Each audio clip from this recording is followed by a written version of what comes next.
Good afternoon, everyone. Welcome to Music Director's Log. What is it? Empowering change through leadership and example. The leadership and training narratives have been seen through the eyes of many different perspectives at Sphinx, but we wanted to bring attention to the narrative that may not be fully realized here through the lens of conducting and how one works with a conductor. On this panel, everyone on this panel brings a different perspective.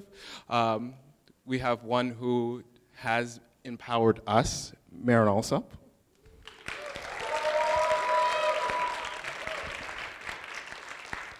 I think I would be an example of someone who has been empowered by that idea of change. And we have Camille, who has been mobilized through that change. So we wanted to try to give those kind of perspectives as we talk through this. But I wanted to start with Marin and her perspective and her story. Well, good afternoon, everybody. Nice to be here, and great to be with the two of you. I think being the only woman in the field for so long, I mean, not the only one, but one of a handful of women, gave me a sensitivity to the struggles of isolation and a lack of community. You know, that sense. When I started conducting, I very naively thought that there would be many, many women following me. And then I looked around 5 years, 10 years, 15 years, just still a handful of women were able to get through to the upper echelons. So I really thought, well, if I don't do something about this, who's going to try to change this? I mean, really. And so in 2002, I started a fellowship for women conductors. And I named it after my non-musical mentor, the gentleman who helped me start my first orchestra and become a conductor, Tomio Taki. And I call it the Taki Concordia, that was the orchestra's name, conducting fellowship, just to say thank you to him in some way. And to date, I want to mention we have one Taki fellow, Jerry Lynn, I don't know if she's still, Jerry Lynn Johnson. She was here earlier, but she's here. And we've had 23 recipients of the award, and 16 of the women are now currently music directors. And everybody's doing incredibly well.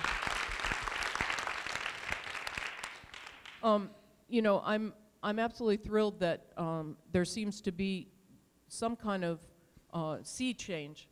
You know, I don't want to think about it too much because it makes me so incredibly nervous that I want to be almost more vigilant now about opportunities and making sure that the opportunities are intentional and sustainable, not just fashionable.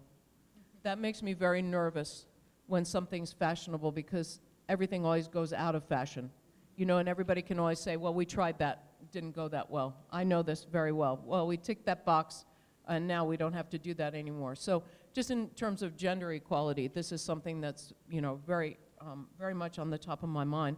But of course, thinking about equality for women also led me to think about the makeup of our orchestras and my colleagues on the podiums, that they don't really reflect the diversity of our communities. And particularly when I went to Baltimore, I noticed that. And maybe that's where I'll pass the baton right now to you, Joseph. But we also have a video.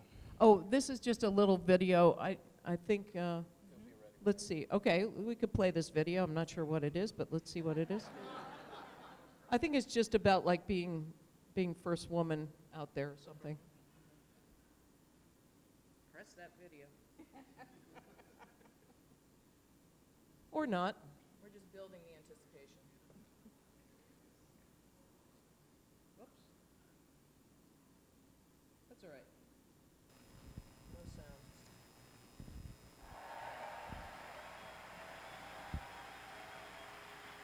Quite a lot has been made of me being the first woman to conduct the last night of the proms. Thank you. I'm incredibly honored and proud to have this title, but I have to say I'm still quite shocked that it can be 2013 and there can be firsts for women. But here's to the second, thirds, fourths, fifths, hundreds. I'm always of two minds about it. When people ask me, Well, what does it feel like to be a woman conductor? I mean, that's, first of all, it's such a ridiculous question because it feels like me. I mean, it doesn't feel like woman, man, doesn't feel like anything. But I really believe it's all about becoming comfortable with seeing women in certain roles.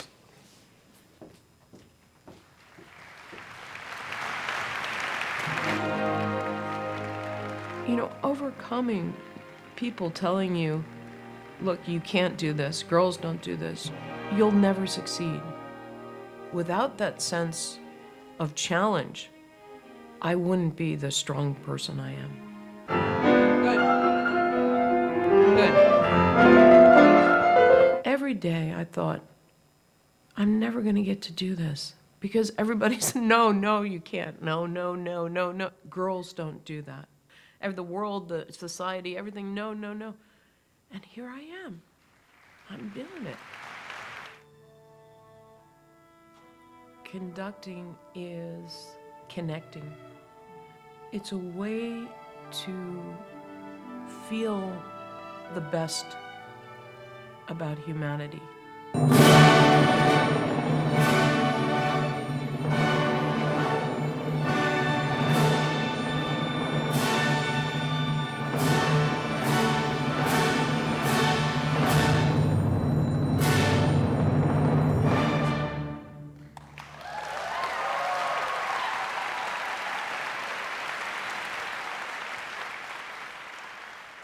So let's head over to Joseph now. Yeah, thank you. I think that story really resonates because it kind of speaks to the beginning of my journey. You know, we have Marin Alsop who had gone through so many of these kind of obstacles, and for me. Me being introduced to the orchestral world, I kind of had the deer in headlights look the whole time starting off because I came from a town of maybe 5,000 people. I always wanted to be a conductor, and then I moved to Baltimore to start working with orchestras in a industry that doesn't look like me. But I think what's so important for my journey is that I was with someone who had that empathetic ideas of what it needs to be done to overcome these obstacles. And so what Marin empowered in me was to really create this kind of team around me. What do I need to actually get to that level? Musician-wise, what kind of classes do I need to take? Public speaking, I still hate public speaking, but she made me take it. Finding tutors in music theory, all of these things that working with donors, talking with board members, all of these things that I had no idea that I needed. But Marin said, what do you need? So we can make sure when you leave here, you are empowered to actually go do the position. For me, finding that right person who actually went through all those obstacles was so important for the kind of training that I went through as a conductor. Now, music director of an orchestra, artistic director of a conservatory, working with Marin in conducting, we kind of share those kind of ideals, making sure that we're offering not just the music, but what other obstacles, what other avenues in being a leader that are needed for the job, and trying to force or point the students in those directions. So I think one of the biggest things with Marin and kind of forging that beginning steps is she helped me create this team that gets bigger and bigger and bigger as I go along. But as far as those examples, that's where I am with this. Okay. Somebody's got a better movie going, huh? Should we? Yeah. So just so everybody knows, Joseph came to a workshop I was doing at Cabrillo in California in 2000 what? Five, sure. Five or six, and I said, well, where are you conducting? Where were you conducting? Come on, tell 'em. I was a high school band director. Okay. I was a high school band director, and I went up to her on the last day and said, I really, really want to go to school for conducting. What should I do? And she said, why don't you come study with me? From that point on. I didn't actually teach at Peabody either No, yet. no. But, you know, the thing was that Joseph exhibited such an unbelievable gift on the podium. You know, some people just have this talent. When he stood in front of this professional orchestra, the first time I think he stood in front of a professional orchestra, and the sound was so beautiful, you know, just a natural talent. And so he was my inspiration to start to create a fellowship between the Baltimore Symphony and Peabody Conservatory. They didn't know they needed it, but they definitely needed it. And it's still there, and I think of the, I don't know how many, 8 or 10, at least 80% have been minorities, which fantastic, women, Latino, African American. So it's been fantastic experience. But so I dragged Joseph from home to Baltimore. Yeah. And let me turn it over now to Camille, who it's a privilege to know and to work with as part of the OrchKids program. Should I give a short thumbnail about OrchKids? When I started in Baltimore, I think the fact that the orchestra so clearly did not represent the diversity of the Baltimore city community really struck me. And I started thinking about, why is this? And you know, it's the same reason when people ask me, why aren't there more women? It's because there isn't access. You don't have opportunity. When you don't have opportunity, you can't get great at something. And you also, not just opportunity, you must have opportunity to fail. And this is something that I never had. So, you know, few places I don't go back to. But but they were really great learning lessons. So the idea struck me that if we could get to kids young enough and create opportunity for them, maybe eventually they could influence the landscape of our orchestras. So we started with 30 kids in West Baltimore in 2008, and they were first graders then, and today we have over 2,000 kids in the OrchKids, Orchestra Kids program, and we have our first class are now graduating, and I see Nick Skinner, who's been with me since the beginning. I was asking one of the moms, what did you think of us coming into the school? She said, oh, we thought you were undercover cops. So that was pretty funny. I thought that was hysterical. Anyway, Camille, over to you. Yeah, well, first of all, I want to shout out all of our OrchKids team that is here in illustrious numbers. You can see in their dedication that they really care about this work, and they've been facilitated to do this work because of Marin's vision. And honestly, it's an honor and a privilege to be on the stage with you. A little bit of imposter syndrome here. It's like, I don't know why I'm here, but I'll do my best. But this is the kind of leader that Marin is. Opening doors and always thinking about who comes next and who can share the table with me and how can I facilitate their voice. And entrusting in us and entrusting in the leaders that she's put in charge of this program, in charge of this idea, to go and run with it. And run with it, for those of you that were in my session yesterday morning, with excellence, run with it with urgency. And so we actually have another video to share with you of a young student who was with us for a long time. His name is Joseph Wilkerson, and we were able to document a little bit of his story that we would love to play for you right now. You really can. When I was younger, I was shy. I just was always had like this mean face. People in class would like, Joseph, why you never say nothing? The world, it really didn't look like nothing to me until I started to hear the rhythm. You can let out all the negative energy that you have and put it into your instrument instead of using your fists. You kind of stop the fear of shyness and become more bold. This could be something that actually saved my life and you teach my children about so they can have a future. I think everyone has a song inside them. My song is confidence. My song is greatness. And my song is unstoppable.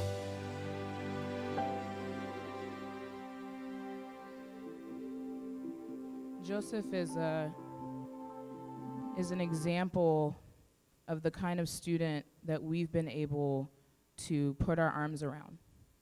So we've all been at SphinxConnect, I'm sure most of you, for the past couple days, talking about all of these initiatives towards diversity, towards inclusion, towards equity.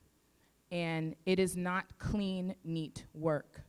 The vision has to be bold, the idea has to be bold, but it's not clean and neat. And I think what's been so fabulous about OrchKids and what's been so wonderful about being propped into a position of leadership and included at the table is to be able to expand upon that vision. And knowing what it took for Joseph, a student like Joseph, in West Baltimore, not necessarily exposed to symphonic music or orchestral instruments, and being able to connect with it and have meaning and a relationship with it, and what he needed in his life to have that. And so it wasn't simply, here is your instrument, here's a teacher, now go learn and you're gonna be great, right? It was much more than that, and I attribute this to Marin and her open-mindedness. You know, we started having conversations about trauma in our city. How do we address that? We're having conversations about access and opportunity. How do we change that conversation too? So we've been able to really, really, really compound upon that work and broaden that and leverage our partners and leverage the people in other organizations as an example, number one, and number two, as a challenge to say, you need to be doing this work too. It's so much more than that 50 minutes in a classroom with a student. Hey. But, you know, I do have a question for you, Marin, and for Joseph.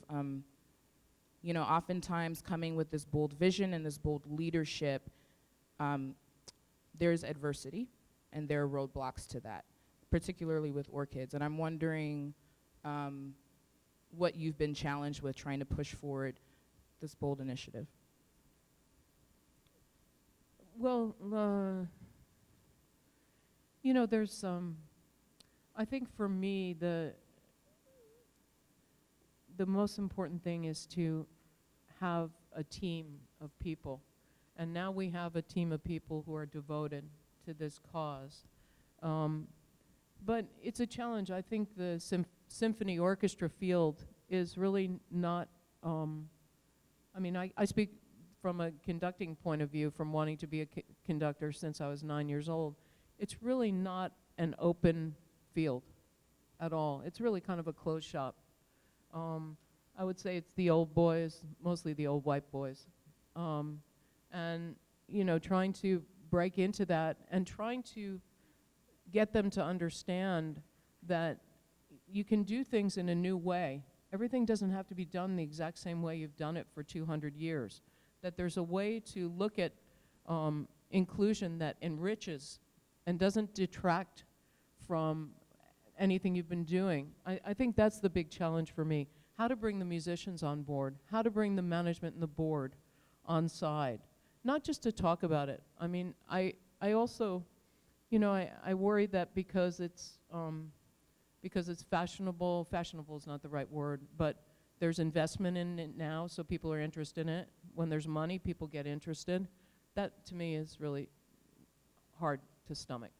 But I'll take it, you know, because it's an opportunity. So maybe there's a door open, but I would say that now's the moment to be really intentional about what you're doing and to change people's attitudes and minds and do whatever you can. And, you know, anybody that wants to be on my team, I need you, because really 2,000 kids, it's just a drop in the ocean. We need to, in Baltimore, I hope we can reach 10,000 kids so we can affect all 80,000 in the public school system. And, you know, as you all know, they're not all going to be musicians, although I hope they will be. But these skills are skills that every young person, every person deserves access to. And that's what it's about. It's about possibility. It's not about being a musician. So I don't know, you know, I'm really happy that the discussion is progressing, but I would say, you know, let's make it much more intentional. I think we should all set goals of at least 50-50 by a certain year. You know, I've just started working in Vienna, which is probably the most closed shop you can imagine, right, in the whole world. But the odd thing is that when I arrived there, the university had big banners, 50-50 by 2030. I thought, okay, I had nothing to do with it. They said, everyone said, you know, we've been terrible for hundreds and hundreds of years. Fix us, you know. So they're so receptive to change that it's almost easier for me to affect change in this place than here in the United States, which should be the most open place in the world. So anyway, but let's let people ask questions. And what was it? Did she ask me a question? Oh, adversity. No. Thanks a lot, Joseph. You're supposed to make me look good, not like an idiot. Your collective and individual journeys have not been easy, especially, I would imagine, being a conductor of color into this predominantly white space, and the challenges that come with that, and overcoming that. I'm just remembering, you know, me coming up as still a young conductor, the idea of no one would actually talk to me. Actually, they had no idea that I deserved even a conversation. You know, so some of those kind of ideas, how to get someone to actually have those conversations on how to move forward. But I do have to say that a lot of us may have gone through that, but I had two kind of positions. I had one with Marin and I had one with the league who said, no, you need to go talk to this young man because he really is someone we're invested in. You know, in trying, when I think of young conductors now, they are looking for someone to give advice. They're looking for someone to connect with them to make those teams that we're talking about, but no one would give them that opportunity. So trying to figure out how to open an opportunity for just to have the conversation on how to move forward for some of our young conductors is so important. Creating that network for them to make sure that they have those avenues. They have to do the job themselves, but we need to help them by opening some doors or breaking some windows. I think, and I see we have some questions here and some on Slido, so please also submit questions via Slido. We are keeping track of that. But a key word here would be leverage. You know, there's not a moment that Marin is not on an international stage or any stage where she does not include some of the initiatives she's working on, inclusive of OrchKids. You do not have to be at the BBC proms and bring up OrchKids. You don't, but she did. And so being able to be mindful of those moments in your leadership at all times is something I see exemplified every time. Please, your question. Oh, okay. Hello, my name is Elian Contreras. The best way I can do this is just to can you hear me? Yeah. Okay. I'll start with literally introducing myself. My name is Elian Contreras. I'm from DC, Prince George's County. I come from a background of my parents are Mexican immigrants who happen to be undocumented. Throughout this journey, it's been obviously a struggle while also getting into the classical music world. In the start, my parents' family would say, "Te vas a morir de hambre, you're gonna die of hunger, why would you even become a musician?" But I kept going. Now I'm a first-generation college student at the University of Maryland who happens to be a composer and a conductor too. My biggest questions, and I guess the literal biggest questions is, one, how do I not let the pushback affect me personally? Because I'm looking at two different lenses. I'm looking at it as, one, I'm a first-generation college student who wants to become a conductor, who wants to become a musician. But at the same time, I'm looking at this perspective of my parents, of worrying about them, of how do I, figuring life out. How do I not let the pushback affect me? Because I do get pushback as well, being a Latino, someone who's 19 and someone who's young.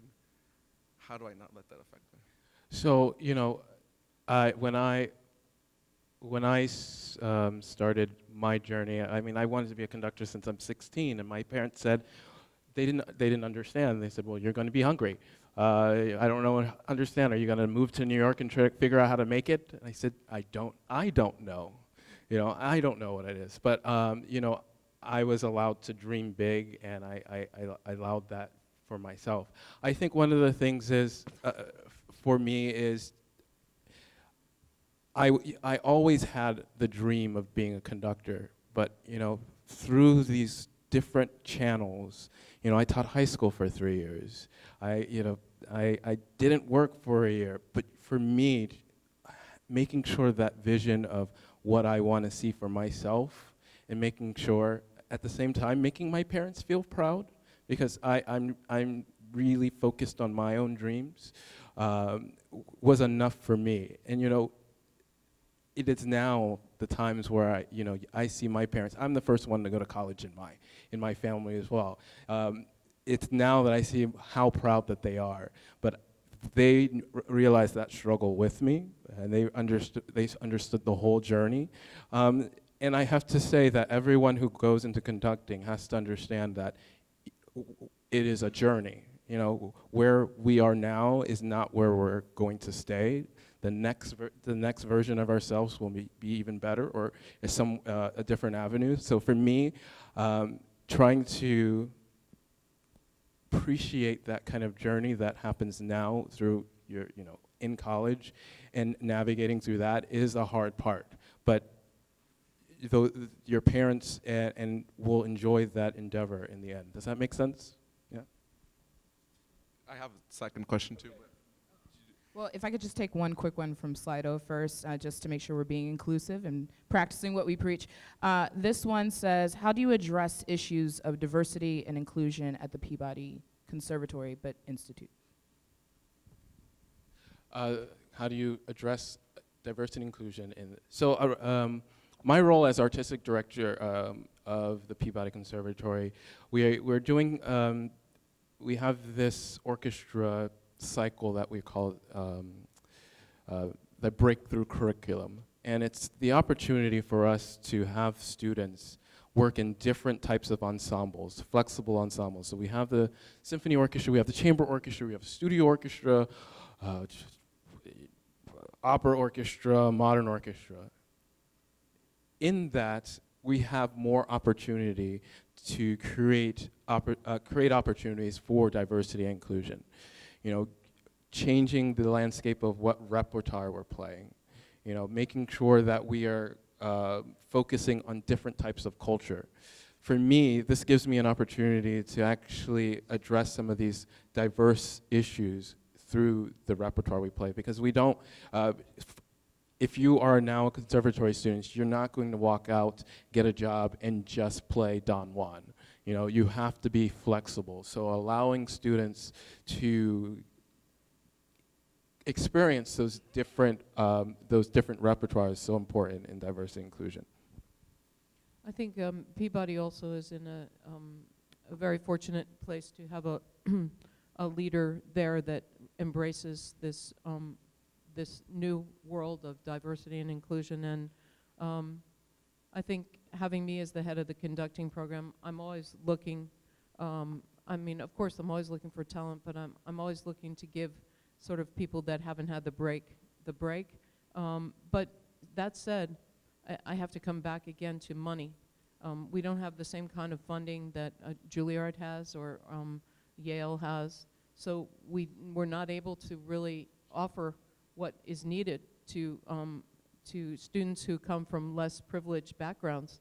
So that's a huge frustration, and that to me, having the finances be the stumbling block is really a problem for me, because it seems that it should be the path of least resistance. And I also have to say that when we're in our collective trying to start a conducting program, I think one of the ideas with our program, with me being a product of Marin using me as the fellowship and her position as a woman, you have one of the most diverse conducting programs. I never even thought about. I want to also mention that Joseph, when he came and guest conducted at Peabody, and then they asked him to apply for this position at Peabody, and I was not on the committee at all. I want you all to know that I had nothing to do with it, and I was so over the moon when you accepted the position there, because it's really like completing a circle. And I actually have never thought about that, but I guess we don't look like the normal conducting department, probably. Good.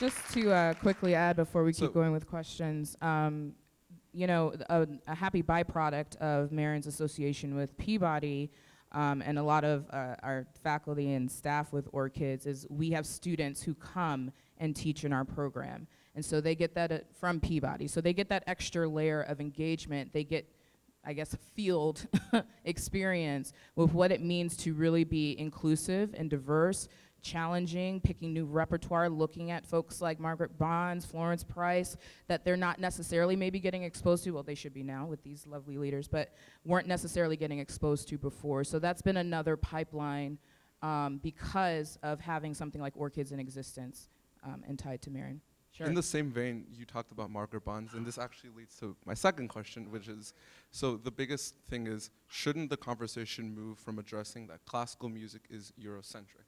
I've been having that question since young because it's like I'm thinking about all these things. Right now, recently, I've been reading the biography of Olivia Grant Still, Margaret, like actually looking and searching up, looking at the scores, doing all that stuff. I'm the one who's actively doing this type of thing myself because I'm interested. How do we expand this to obviously affect conservatories, orchestras, institutions, all that stuff? I understand that obviously we have to keep going, we have to continue to make the change, but how can we push more to so that Beethoven is not 25% of the time and we could celebrate? I mean, I think the leadership narrative won't change unless you change the leadership. Yeah, so you have someone like me who actually is doing the intention because I'm curious about all those things you've said, but I'm also curious about how I can create, bring the student body culture into the orchestra. You know, we have a big, an Asian component, and we're not really playing anything of that. So it takes those curious leaders to say, but what about the rest of us? So, you know, you have to change the narrative at the top, and I think we're starting to do that. Yeah. Okay. Right. Yeah. Some more questions? Let's try to get to everybody. Good. Thank you for your questions. Hello, my name is Ramona Douglas, and I'm actually here representing two organizations. One is my wind quintet called Adelante Winds, and I also work in the office for the Youth Orchestra in San Antonio. And so my question is, how do we stay responsible in increasing our footprint when we do go from small to larger, and making sure that that quality is still there and that we're not expanding too quickly? Because I believe you spoke a little bit to going forward in excellence. So we want to make sure that when we do grow bigger, we don't just have, oh, we've got like 3,000 kids in our program, but they're not actually reaping the benefits that we intended for them. That's a great question, and it's a huge challenge, I think. You know, that was something that we've been discussing a lot at OrchKids, that there's no point in growing it unless we can retain the level of intensity for every single child. Right. You know, I mean, I want to know every kid that goes through and to some degree, I mean, as much as I can.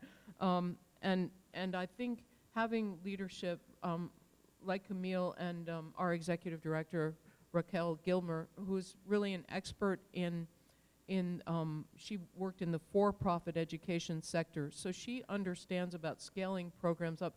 You have to have experts that really understand how to put systems in place that preserve the integrity of the program. Because I agree with you, just to get to 10,000 as a number and not have the quality and the depth and the care. And you know, each of these kids is special and a genius and also very individual and has individual needs. And we want to give them everything we can. So as soon as we cross into that place where we say, we don't have time, we're too big. That's what I say. I don't know though. No, it's a hard conversation because the need, let me tell you, the need in Baltimore is very dire to shift the conversation about what is happening there. There's so many beautiful youth. There's so many vibrant, wonderful things happening, and all you hear on the news is about death, murder, and the city is on fire. And that's just simply not it.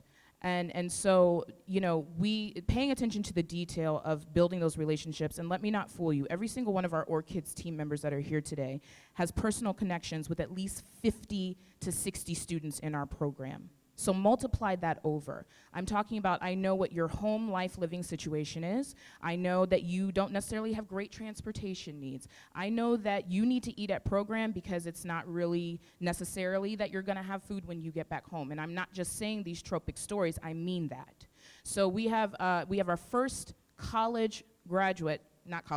school graduate who is in college, first generation, who's been able to go on a full scholarship to the Hart School of Music. Her mother is here proudly in the audience. No, but I have to say, but the best was the email I got the other day from your daughter. She said, wrote to me, Miss Marin, I'm really enjoying college. I'm having a good time. I'm studying hard. And here are my grades. I made the president's list. And she included her grades. We have, and Asia's been with us for 12 years, and 10 of the original cohort of 30 have been with us for all 12 years of programming. And we have our next student who's going to be traveling, doing his audition tour, Keith Fleming. Please remember that name. You're going to hear it in the future very, very soon. Tuba. Yes, tuba. We have over 30 students attending Baltimore School for the Arts because of the pipeline that we are creating. We partner with Peabody Prep. We partner with the Baltimore School for the Arts Twigs programs.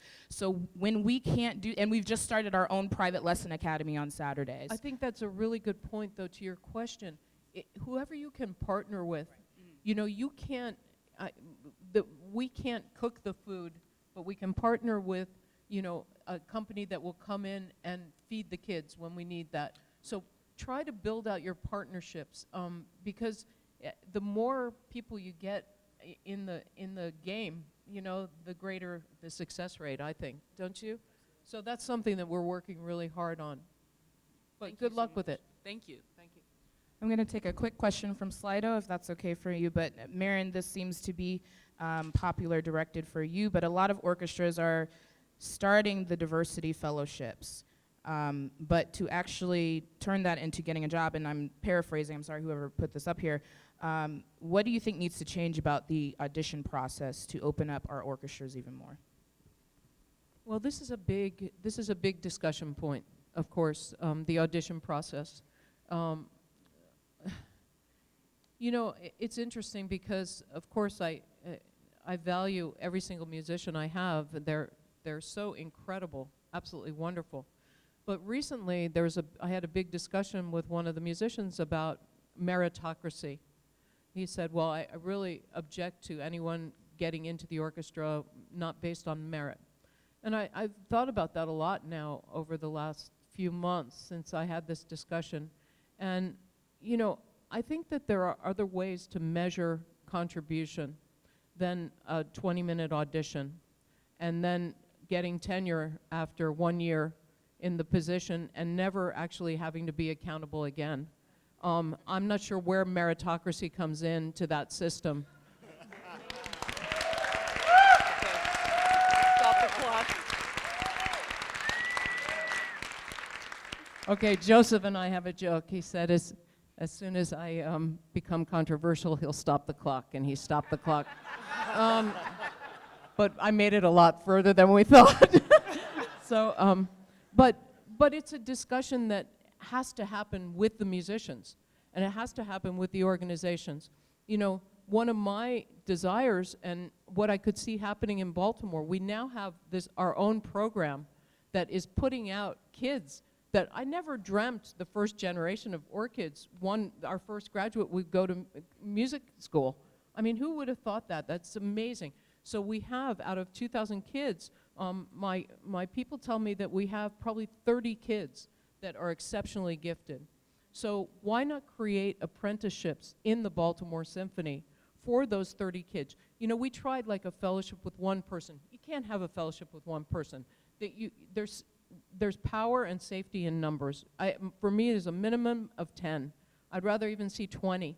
You know, and why not create this apprenticeship for our OrchKids that are right out of Baltimore, And so that they could sit side by side with a musician, you know, maybe twice a month and get some lessons and start to learn in that way. Instead, now everybody's going to go out and try to seek the most talented people, musicians of color, to come into their orchestra. I mean, we have them right here. They're coming out of our program. Why not, you know, so, but it's probably a long discussion, and probably will not materialize during my time there, but it's one that I'm still going to advocate for regardless of where I am. And Brian, my colleague, is here. I'm Brian Prechtel from Baltimore Symphony, who's right on board, I think, with everything I'm talking about. And he's my one musician from the Baltimore Symphony who's been involved in OrchKids.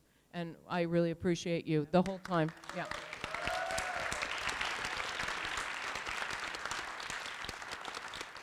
I have been graciously told we have about 10 minutes left, so I'd love to take these last two questions, starting with this gentleman here. Thank you. Hello? Hello? Okay, great. Thank you so much.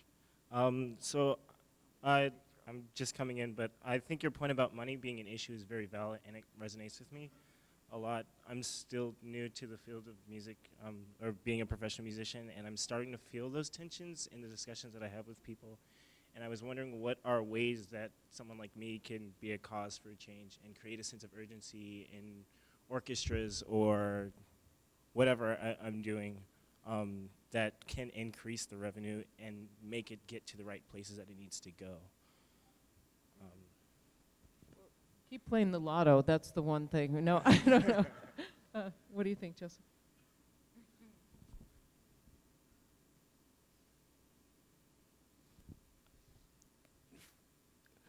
You know, when I think of trying to maximize those kind of opportunities to work with donors and partnerships, I think you really have to, and if I'm understanding your statement correctly, it's trying to maintain those relationships.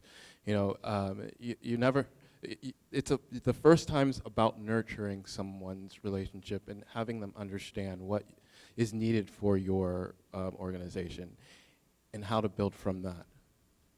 But I also think that we as leaders have a responsibility to lead, not just you know, through our actions, but I think we have a fiduciary responsibility. I mean, I make a lot more money than a lot of people, and so I give my money to the programs that I believe in. And OrchKids, one of the big stumbling blocks when we tried to start it was that the musicians felt it would detract from their salaries, you know, because Baltimore's really not a very wealthy city. And I had just received the MacArthur Award, so I decided to use that to start OrchKids. But because I did that, the donors said, oh, okay, we'll join you exponentially, matching my $100,000, you know, by 10 times. They came in with $1 million, our first donors. And they've been involved since the beginning, and they care about it. So I'm saying that even if you don't have money, you know, $50 is something you're going to say, look, I'm going to put $50 in, can you match it 2 to 1? You know, you can start leveraging whatever you do and challenging people to join you because you believe in it. But I don't think you can just lead with action. I think you really have to lead with every fiber of what you have. There's a great quote, too, if I have anything to add to this, is people give to people. People don't give to anything else. So if they believe in what you believe in, if you believe in it passionately, they will come. Hi, can you hear me okay? Awesome. So this question is more along the lines of orchestras when they deal with community engagement. I've seen a lot of orchestras and programs that tend to do community engagement and more diverse populations and tend to pull in a lot of, you know, African American and Latino people for these community engagement events. However, when it comes to, say, subscription concerts in the orchestra, the audience is still always the same of, you know, very pale, very stale and whatnot. So I'm gonna be honest here. So I want to ask, how do we get, you know, more diversity within the audiences when it comes to our big orchestral concerts, our subscription concerts, our season openings, things along the lines of that? Okay, this is probably a longer conversation than we have time for, but We can talk later. I wish you could have. I wish you could have been at our concert this past weekend. The weekend prior, when I had this fantastic cellist, Sheku Mason, who's awesome, and it was really fantastic to see some new faces in the audience. And so I think it's a matter of changing up what you're presenting. It's a matter of changing the repertoire sometimes. It's a matter of maybe changing the type of presentation. But it's a matter of also, you know, the people you see on stage, if none of them look like you, it's really hard to relate. So we have a much bigger job to do from our perspective, in my opinion. You know, where it starts is really important.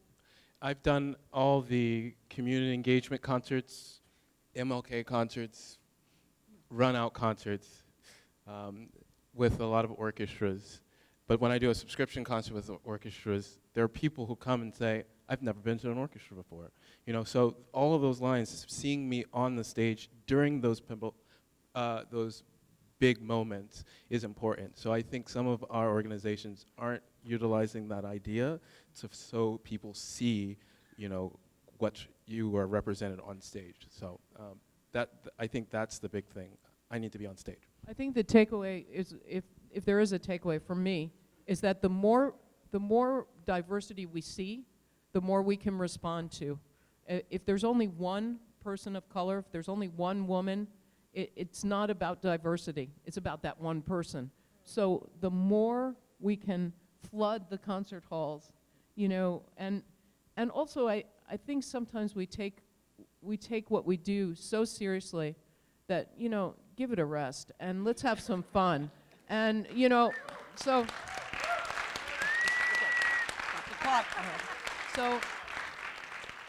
just to say, I'm doing a project this year to celebrate, you know, Beethoven, you know, with the 250th, and who needs Beethoven again, right? Okay, so, but, you know, everybody's like, oh, let's do a Beethoven cycle. I'm like, wow, that is so revolutionary.